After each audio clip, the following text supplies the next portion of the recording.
Awesome. This setup is great. Okay. So this thing that I'm saying right now, I'm going to try to look at the camera and not myself. But anything that happens in this video, it's probably going to be a jumbled mess. I'm going to try to make it as clear as possible. Okay, but this needs to come out immediately. My ancestors are tired. They are exhausted. They are fully and completely surrounding me and with me right now to tell this and express what has happened to me in this lifetime. And it has happened to multiple women, not only just in my lineage, but I feel like it's a womanly experience, okay? And I'm not going to be sensitive to men right now. I'm really not. As much as, aside from this story, I do believe in equality and this, and men have just as much rights as women and vice versa. And that's the fucking point. Women have the fucking right to speak, okay? And that is the fucking message. Yes, I'm gonna be swearing. Yes, I'm gonna be loud. Yes, I'm going to be as clear as I possibly can be.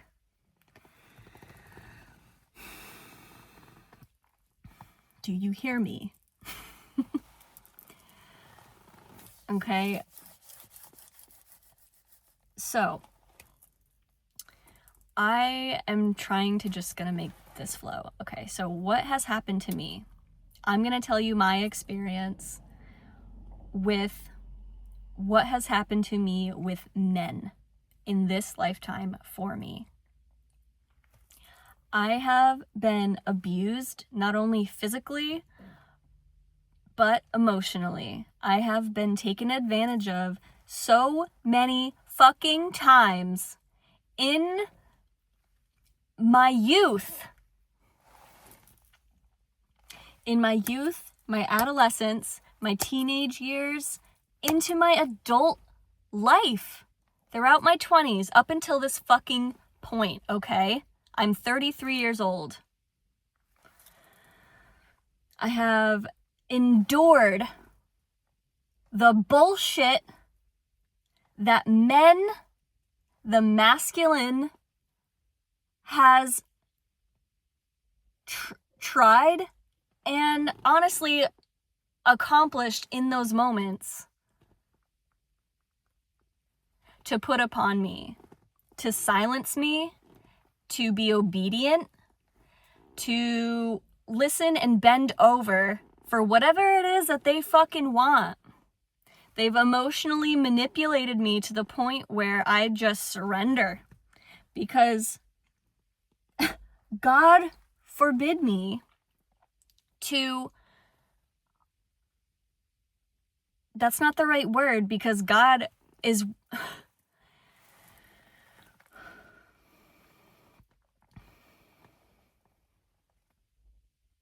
God is a being of light, and he is what has saved me. The light side, it is the dark, manipulative, painful, uncomfortable surrender that has crumbled me to the point where I had no other choice.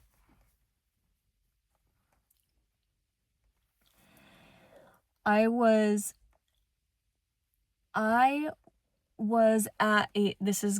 starting to get triggered now, okay, because I'm going to be diving into what has happened. Okay, I'm going to be talking about my father, my biological father, a sweet guy. He has, in his family, I have learned, he was abused physically and mentally by his family. Picked on and battered down by his father, and his mother just left him. Mother just left him to endure what his father put upon him, whatever it was that happened in his in his life, his adolescence, okay? So that's what I mean when I'm saying, like, it's not just men who have felt silenced, okay? Because my father was silenced.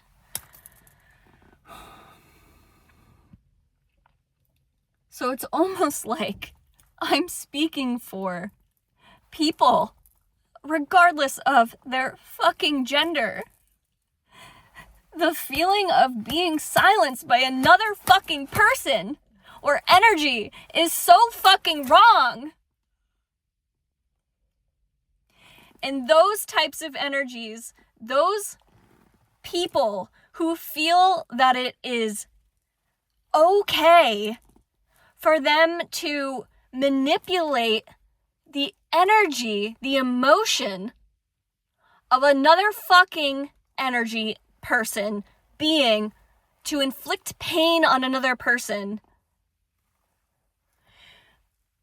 You fucking bet your goddamn ass you will burn. That person will burn in hell.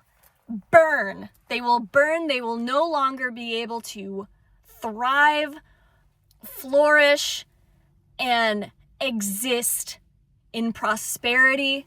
They are damned. They will be fucking damned.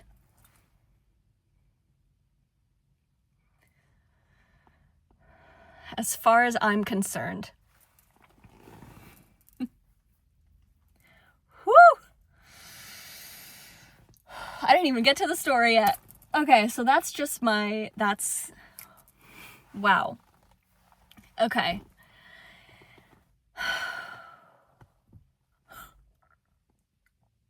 That might be the message here, and that's the clarity that I am so strongly getting.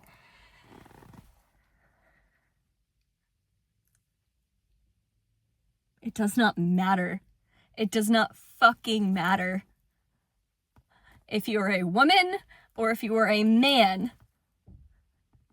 It is wrong across all spectrums to inflict pain on another fucking person. You are not welcome here if that is the case. If that is your desire in this fucking lifetime, you are not fucking welcome here. Leave. Leave. You will burn. You will fucking burn. Period. And that's not just me saying it because I'm fucking pissed off. That's the fucking truth. If it were the case for me, if I have done that, then I would burn, right? But no, I fucking stand up for my truth, my love, and my light. I am a being. I embody light and love, compassion for everything, everyone in this earthly realm and all realms external, outside of the earth. It exists infinitely. Do you hear me?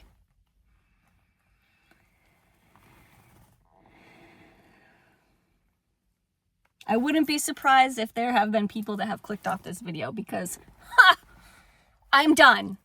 I'm done with it. I am done with those people, the people who have clicked off. I don't even care. I don't even fucking care. That's not the point. My point is, I am here to support. My ancestors are here. Your ancestors are around you to support and guide you into what you deserve, what you are welcomed into. You are here. You have found this because you live in the same realm as me.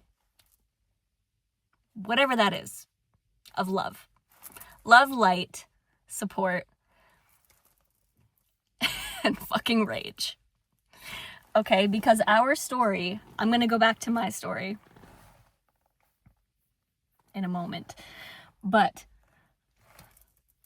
our story as the Phoenix fucking rising is we are spiritual fucking warriors. We are badasses who will cut down, okay, Archangel Michael, whatever, however you believe, we are here to cut down that negativity. We're cut out all the ones who have shown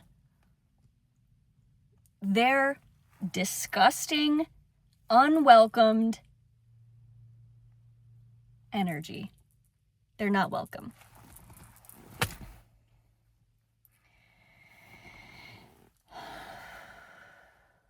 Okay. So, let's call back and reset here a little bit into my personal story. Okay, so what was I saying? I started talking about my father. That was all. Wow. My story. I have, when I was a teenager, I was abused physically and emotionally by men.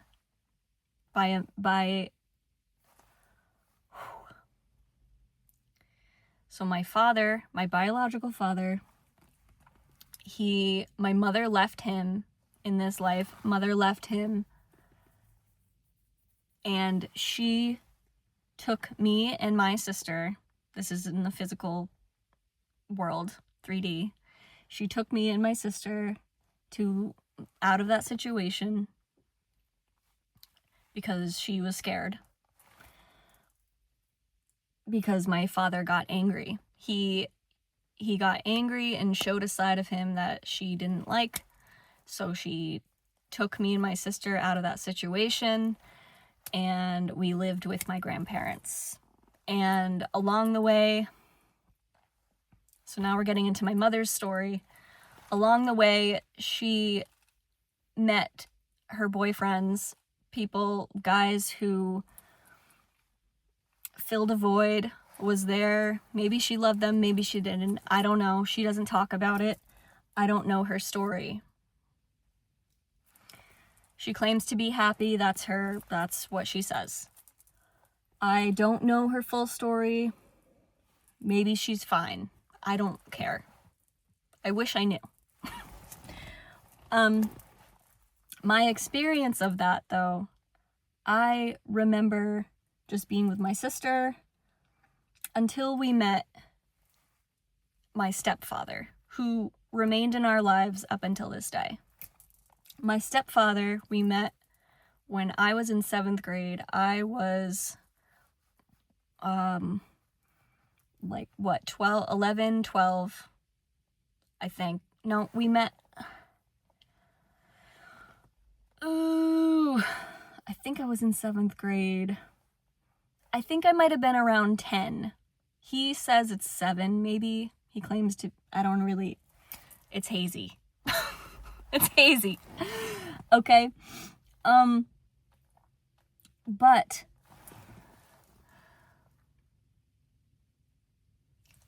he showed me all of his anger. He put his anger into me, abusing me physically, hitting me, smacking me in the face. But it didn't start like that. It didn't get physical with me at first. There were little instances that happened where I was in trouble or I would piss him off by eating a fucking Hostess cupcake, one of his precious snacks. I would get reamed if that were to happen. If I were to lie about it, I was young. I was 7 years old. And I had a giant Italian Jewish man screaming at me or into the space of how shitty of a fucking person I am because I ate a cupcake of his. and taking material items that I held close to my heart, my MP3 player, okay, my music source, my only source of escaping the world, okay, because I had nobody to talk to, I had no father, I had no outlet, smashed it right in front of me. I remember him grabbing it. I just got it for like Christmas or something. He put it on the floor and he fucking smashed it.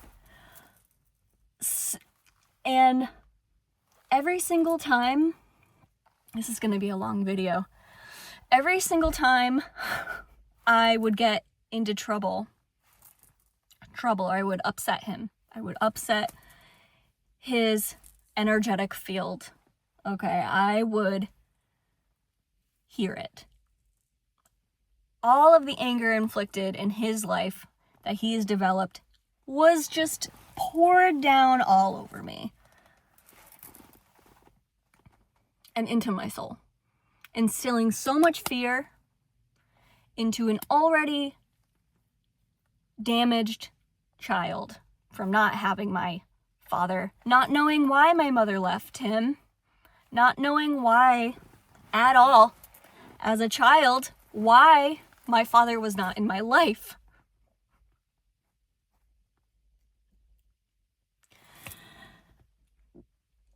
I wasn't told because she doesn't talk about her emotions. She doesn't talk about anything. So, like, how was I supposed to know that, what happened? And instead, I get a father figure who screams anger at me for doing innocent little things that children do.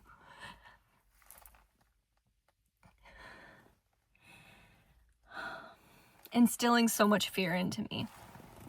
Okay, that was just one instance. That was the non-physical, right?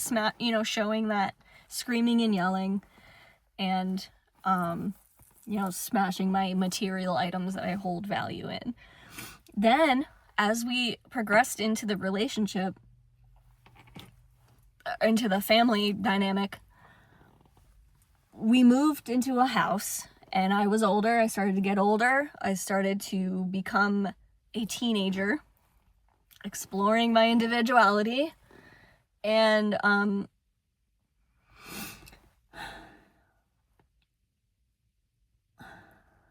starting to like boys and get into relationships myself, and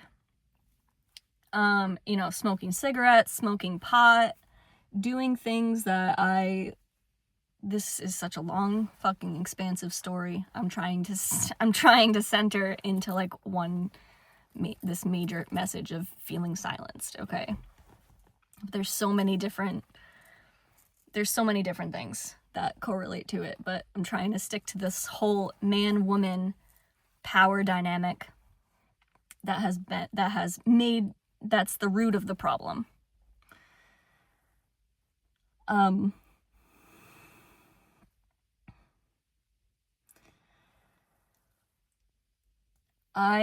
Where was I? I was like 13 years old. Oh, I was smoking cigarettes, smoking pot, hanging out with my friends that actually gave me comfort because my home life sucked. Nobody fucking talked, and I was picked on for just being me. Having all of my embarrassing, like, troublemaker experiences exploited on Thanksgiving, on my birthday, just laughed at by the whole entire family at the table. Sister making eye contact with me, she's not saying anything, she's not supporting me, and I'm just sitting there like, oh, this is great. This is what I'm here for, to be laughed at? Because apparently, like, that's what I believed for the longest time. I couldn't laugh at it because I was experiencing it.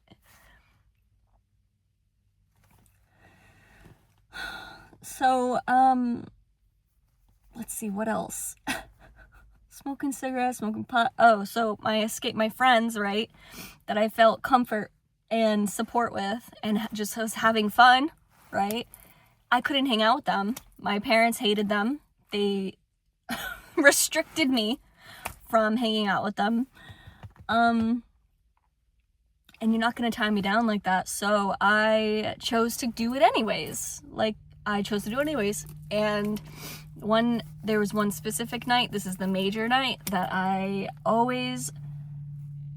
it's the most pivotal moment. One of the most pivotal moments and the most agonizing pain that I have experienced up until like that point. Okay, it was a very traumatic experience. My sister wasn't there to witness it. It was just me, my stepdad, and my mother in the house that night. I had been caught sneaking out. I told my parents that I was sleeping at my friend's house at the time, my best friend Trista's house. I don't know if I should say her name. Maybe I'll bleep that out. I don't know. I was sleeping at her house, but when in reality I was with a boy that I liked, meeting his friends and like hanging out with him. I was caught doing that and told to come home that night or that day. I don't know. It's hazy. I came home. Jeff, my stepdad, came out of his chair, and I knew this was going to be bad. Okay, instantly. I knew it was going to be bad. And this is a little bit easier to talk about now because I've explained it so many times. Thank fucking God. But I was chased by him because I ran away. I was like, you're not going to fucking touch me. I am terrified, right? So I ran away towards the basement, or I don't really know why it was towards the, I don't remember if he told me to like show him certain things or like what. I don't know why I went to the basement, but I ran towards the basement. He came after me. I don't know if I was pushed or if I ran down. I went down the basement and got to the floor, the cement floor, and I ran and I sat in his, in a computer chair. All of his computer stuff was down there. His desk, his office, basically, and I sat down in the chair, like cowering in like a fetal position. And he came and he just got right into my face and he screaming nonsense, and he grabbed my throat, choked me, grabbed me by the throat, and threw me down off of the fucking chair, onto the ground, choking me still, creating bruises on my neck. I left there with fucking bruises on my fucking neck.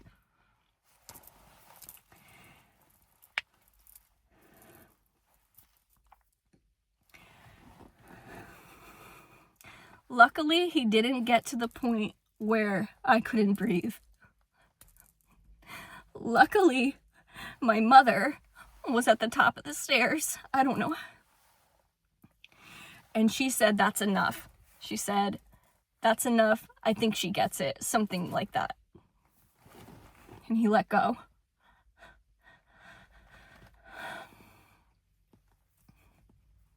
So she was there. She was there to at least save me, or like, because I'm sure she was scared too. And she didn't know what to do, and I don't blame her. Oh God, okay. I don't blame her for that. Do I wish that she had a little bit more courage to see like what the fuck was going on? I do. But I don't blame her.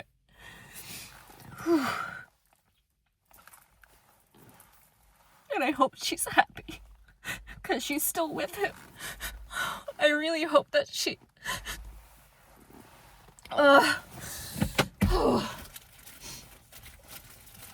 I hope that she's happy and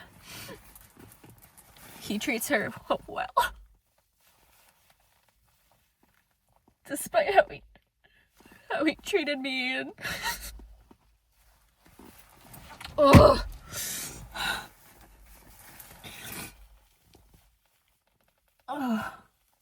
you know, like I don't want to fucking cry, but I have to get it out, so it is what it is.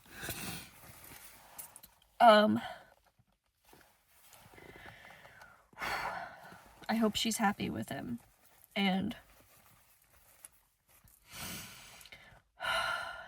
I hope he treats her right, and I hope that he understands what he's done to me and how it's affected me. He has still not directly talked to me or apologized to me about it. He, like, subtly addressed it, but that's about it. And, you know, over the many years of me, like, holding it inside, not telling a damn soul about it, because after that night, you know, eventually, a couple years after, I was still being, you know, myself. I was still trying to escape because I was terrified. Still, I hated my home life. Where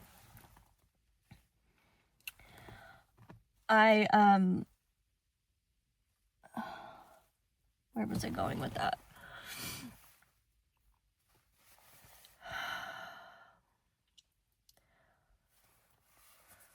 I ended up going to therapy. My mom, I was like, after that happened, after that major thing happened, I was being even more reckless. I was even more disobedient, doing things, and I would, you know, apologize. It was like routine. It like became the new routine where like they would ground me, and then for like 2 weeks, and then they would unground me. I'd get to roam free for about like 2 to 3 days, and then bam, I'd be grounded for something else that I fucking did. And it just kept, and when I would get, each time I would get in trouble, it would be the same thing. We would talk about it more. Like Jeff, my stepdad, would be in his chair. He was in his chair, I was in the center, and then my mother was on the couch to the left of me. And the TV was on, and I was expected to understand. I was expected to understand what he was saying. And every time he would talk, okay, let's talk about it, right? Anytime he would ask me questions.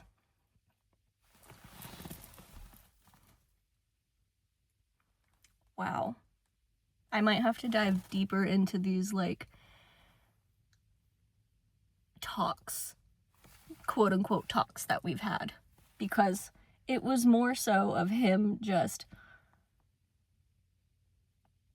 asking me who I think I am for doing the certain things that I'm doing, and why I thought I would get away with it. And when I would share my emotion or like the reasons why, how I was feeling, anything that I would say, it didn't matter. I was either not paying attention to him, spacing out, zoning out because I couldn't speak. I felt terrified to express myself in any certain way. Or I would get stared at and I would get scared. Someone just drove by and I hope I'm not like disturbing there. I'm just parked here expressing my story. Oh my god. If I were to express my emotion and tell him how I felt, you know, he would be like, oh, so I'm the bad guy. You know, that was his thing. He would shut down and manipulate the situation. Gaslight. He's whatever, narcissism. He would flip the energy onto him. Completely disregard how I'm feeling or the truth and validity of what I say, how I feel, and how he's treated me. He was shown when I would speak my truth how it affected me, and he would shut down out of his own pure guilt and shame. And I didn't know, I would cry and, not know what to say because I would still sit there and be, wanting to not make him feel bad because I had that fear instilled in me still that if I were to say anything that he didn't like, that he would choke me. So I ended up going to therapy because I kept acting out and my mother didn't know what else to do, so she threw me into a therapy session, which was the best idea that she probably ever could have done. I would have done the same thing. However, I was not in a position where I wanted to speak about it. I was terrified. I was traumatized, even if it were some random person, because if I were to speak about my stepfather choking me out, that's abuse. That's domestic abuse. That is when the DCF is called, right? Department of Social Services, whatever the fuck it is. Child Protective Services. But guess what I did? I told her. I told my therapist I was being abused. I wrote it in a notebook. I had diaries, by the way, I had 3 diaries that strangely disappeared when I ran away from home. Yes, I ran away, and I was also kicked out at 16. Luckily I had my best friend Jen, who lived down the street. I went and lived with her for a few weeks until her parents were like, okay, maybe you should go back. But I told my therapist about the abuse, thinking and trusting that the people would be called, the DCF would be called, kind of knowing deep down that they would be anyways, but I took a risk. And I just told her. And DCF was called. They came to the house, and guess what? I was terrified. I was so scared. Sorry, I don't know why I'm laughing, but I was scared. And I wanted to protect my mother. I didn't want her to lose everything. She has this beautiful house, and she's secure. I don't know her story. I don't know her feelings, but that's what I assume. And I wanted to protect her. I didn't want to see him go to jail. I didn't want to see her unhappy at all, or crying, or I loved her. I wanted her. So when the person came to the house, she talked to both me and my parents separately. She called me up into my room, or she called me into a room that was secluded from them. And it happened to be my room. And she asked me if anything happened. If she was questioning the allegations. And in that moment, I chose to lie about it. I chose to tell her that nothing happened. I didn't choose, but you know, whatever inside of me chose.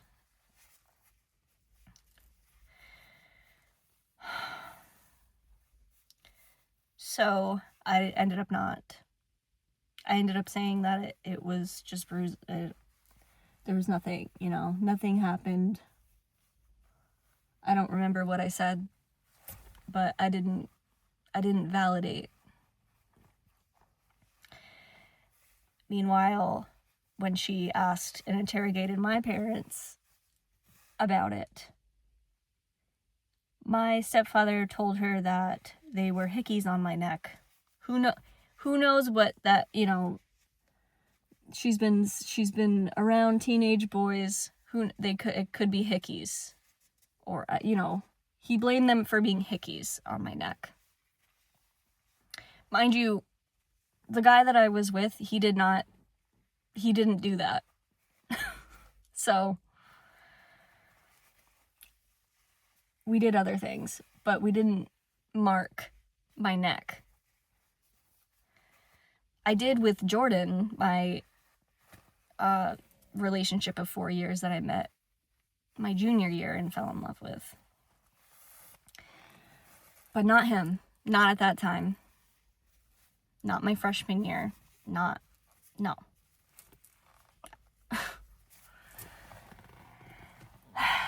So he didn't go to jail. He didn't get caught. And me, my mother, and him all had this secret from the family and from, my friends, my world, people in my world, my experience, had no idea what was going on. Or, I think I told Jen about it, my best friend. She's the only one who knew. She's the only one who knew about it.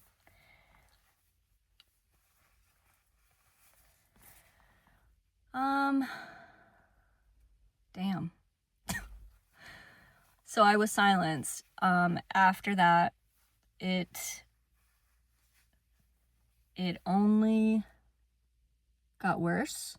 I masked, the emotional protective system that our fight and flight system does. We mask and people please because that's how we survive.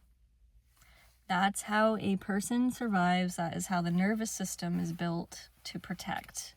It protects us from any threats. So, for years, all the experience that I've endured,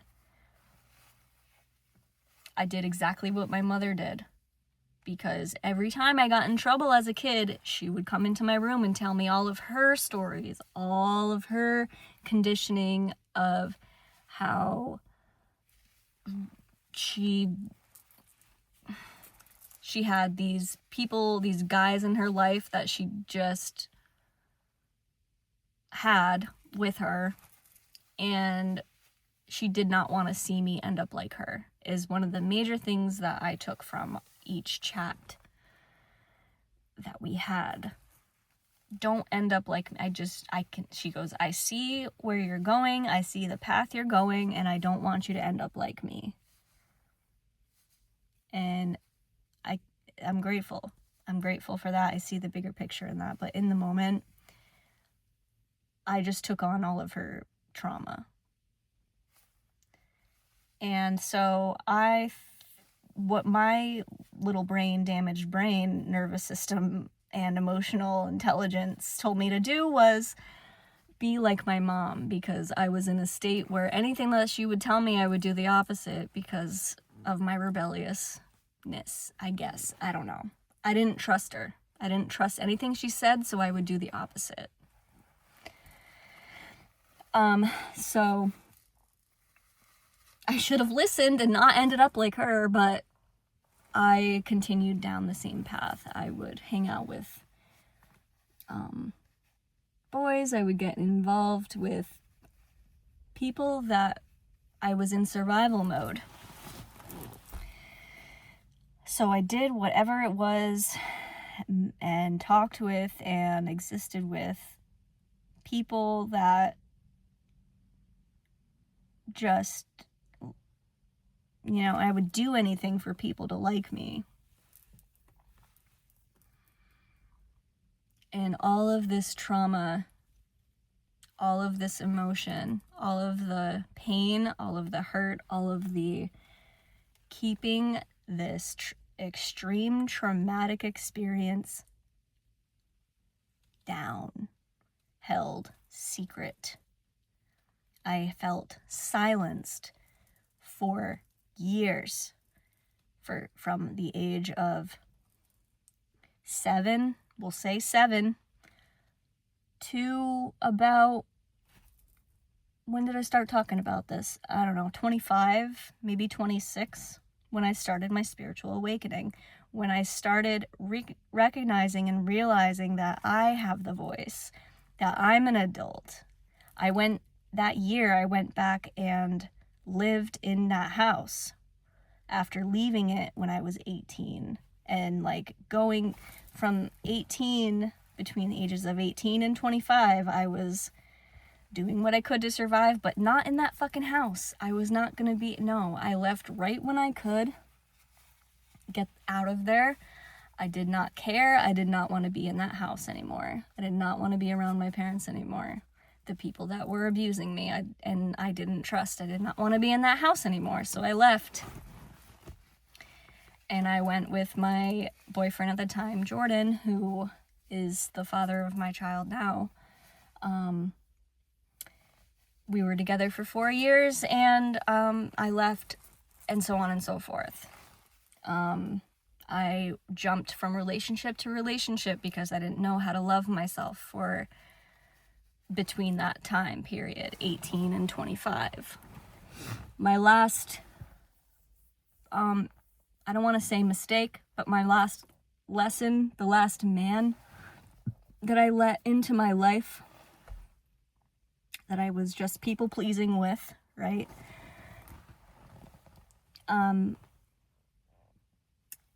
In a way, I was shown, I am grateful, because I was shown God.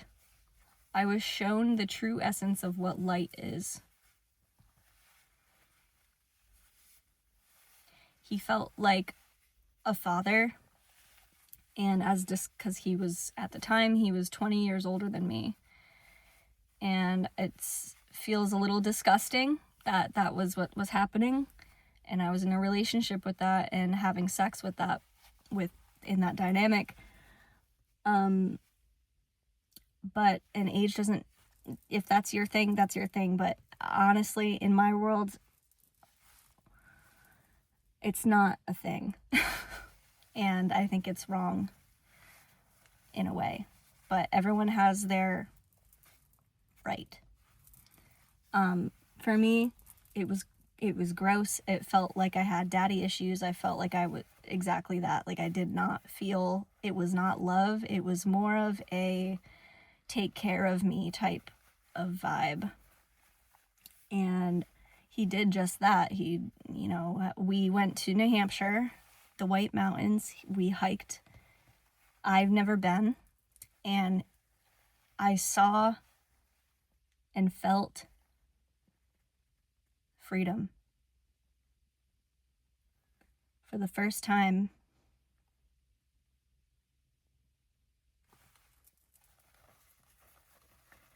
in my life. I felt it, I experienced it, I let it sink in. I climbed to the top of a mountain.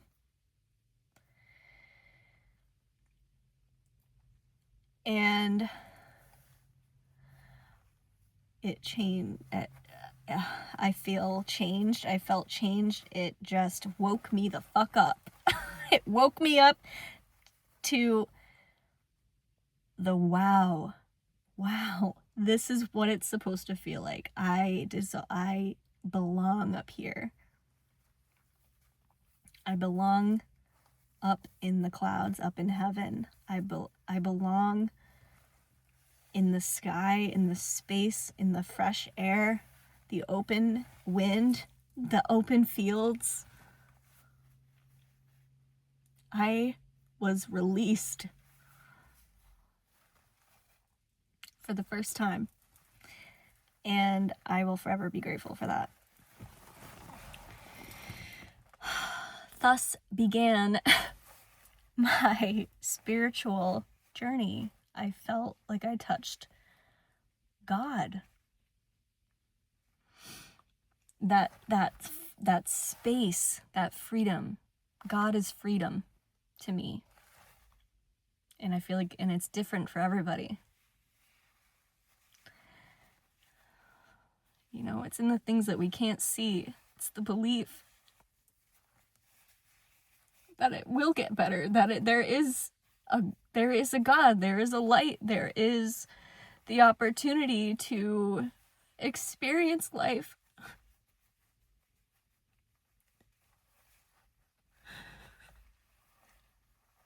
And love. It exists all around us, within us, and it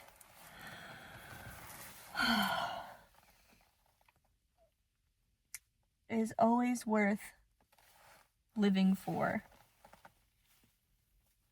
It's a story. Like, my story is, I say in the beginning, Phoenix rising from the ashes. I felt like I literally it was a rebirth moment. I didn't know what it was at the time. And, you know, since then, since 25, I'm 33 now, I've been on this journey and, like, seeing angel numbers and understanding the spirit animals, you know, all the different types of tuning into the feelings and not feeling crazy for it, for having belief, for having feelings. And all of my work, time, effort of feeling the feelings and speaking my truth externally, it took me, what is it, since I was 25, so I'm not good at math here, 29, 30, 31, 32, it's 8 years. It took me 8 years to get here.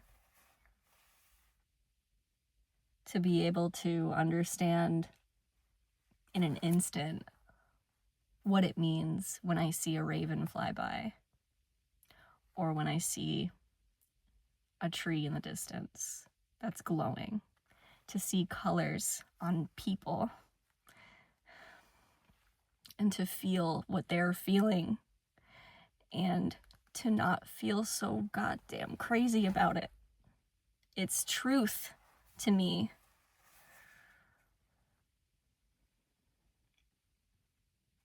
And so I do not welcome people who are skeptical about what I do or anything involving spirituality and belief. I don't welcome it. I'm not here to explain myself and explain why I can hear the wind, or like why I can hear colors and see sound and do it completely sober and natural. It's just who I am. It's just who I am, what I believe, and how I am known to exist. And I can use, I'm using my talent, my abilities here to heal and to help you, to help the ones that are like me who have felt silenced by other external forces externally. To understand feelings and to understand that it is gonna be all right.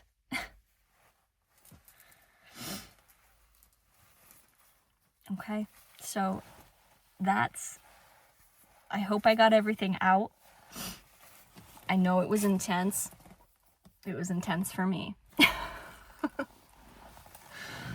And you know, it's gonna be in my memoirs. I am writing down what I've learned, not only spiritually, like what it means and like different types of healing that you can do for yourself and all of this. There's so many things that I have to say and share with you guys and girls, women and men. But we gotta stop being silent. We gotta stop it, okay? We can rise. We can rise up. We can be lifted. There is nobody, nothing that is chaining us and holding us down. Because you are a powerful, spiritual, fucking warrior, badass bitch. Okay? So, I fucking love you. This is my story. This is how I became who I am. I hope you liked it. If not, like I said, you're not welcome here. I'm not here to please anybody, okay? This is just who the fuck I am. So, I will continue to be doing my healing work for you, and I will be continuing to exist and live loud and fucking proud. Okay? And I guess that's it for now. Thank you for listening. I appreciate you so much, more than you know, and know that you are worth it. We're all worth it. I love you. Your ancestors love you, and they're very proud of you. Okay. Like, comment, and share this video. That would be cool if you could like share it around. I'm a little bit nervous about like certain people seeing it, but like I'm not at all. Like it needs to be said. I'm tired of it. I'm tired of hiding. So this is the story. This is the story. I love you.